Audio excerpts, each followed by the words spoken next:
Last week, I had the joy of accompanying a wonderful group in a pilgrimage to Montreal and Quebec, Canada.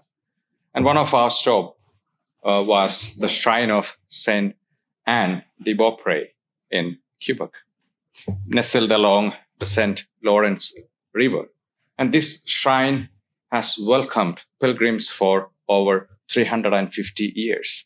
And miracles have unfolded there, crutches left behind, burdens laid down, faith renewed. But for me, the most unexpected grace came not in the grand basilica, but in the crypt church, in front of a statue of the Sacred Heart, statue of the Sacred Heart of Jesus. At first glance, it was like any other statue until I noticed something peculiar. A kneeler was placed not directly in front of the statue, but awkwardly off to the side towards Jesus' right. And our guide encouraged us to kneel there and look at the face of Jesus. I did, and some of us did too. And what I saw caught me off guard. The eyes of Jesus, soft, human, profoundly alive, directly looking into mine. It didn't feel like a stone. I felt like being seen. There was no judgment in those eyes, only a deep, knowing compassion. Not a passive gaze, but an invitation. I couldn't look away. I didn't want to. It was as if he was saying, I have been waiting for you. I later learned that the statue was carved by Louis Jobin, a 19th century Quebec artist known for religious sculptures. He deliberately shaped it to be viewed from the side, so the face and gaze would appear more real, so that each pilgrim would feel as though Jesus was looking right at them. And indeed, he was. That experience stayed with me, and it's the perfect key to today's gospel, the parable of the lost sheep. And Jesus tells of a shepherd who leaves 99 sheep in search of the one who wandered. It sounds reckless, even foolish, but not to love, not to the Sacred Heart of Jesus. Because the gaze of Jesus doesn't scan the crowd, it seeks the missing.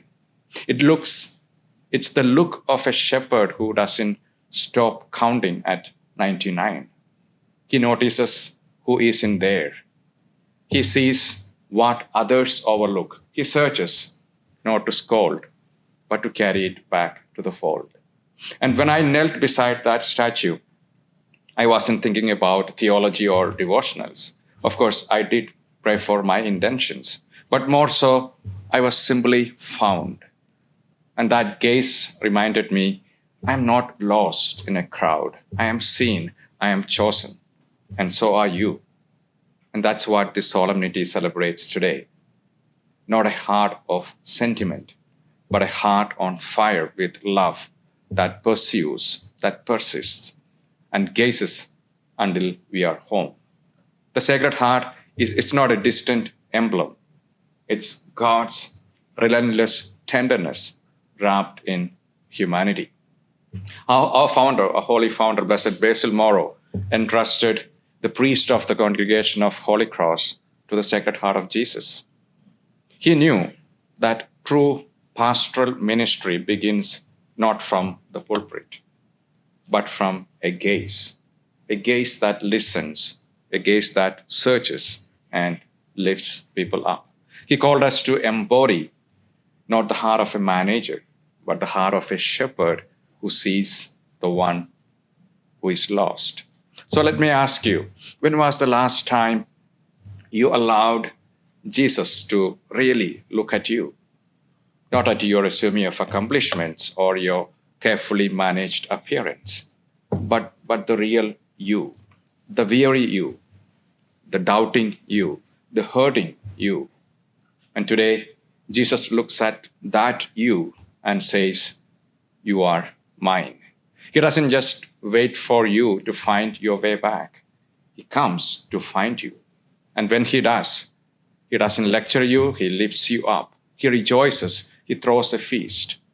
So on this Feast of Sacred Heart, may we once again place ourselves in the path of that gaze. Let it find you. Let it love you. And then go and share that gaze with the world, one lost soul at a time.